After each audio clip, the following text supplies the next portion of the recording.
চাকদহ ব্লকের প্রিয়নগরে অনুষ্ঠিত হচ্ছে রাজরাজেশ্বরী ও মাতা ত্রিপুরেশ্বরীর পুজো ও মেলা।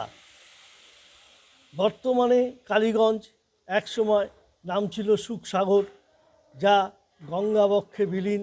সেই প্রাচীন জনপদ আজ আর নেই, কিন্তু সেই কালীগঞ্জ বাজারে আজও হয়ে আসছে এই মাঘী পূর্ণিমাতে রাজরাজেশ্বরীর পুজো ও মেলা।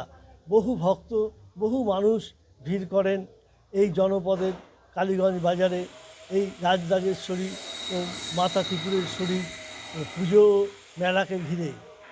এই অঞ্চলের মানুষের উন্মাদনা থাকে এই মেলাকে ঘিরে।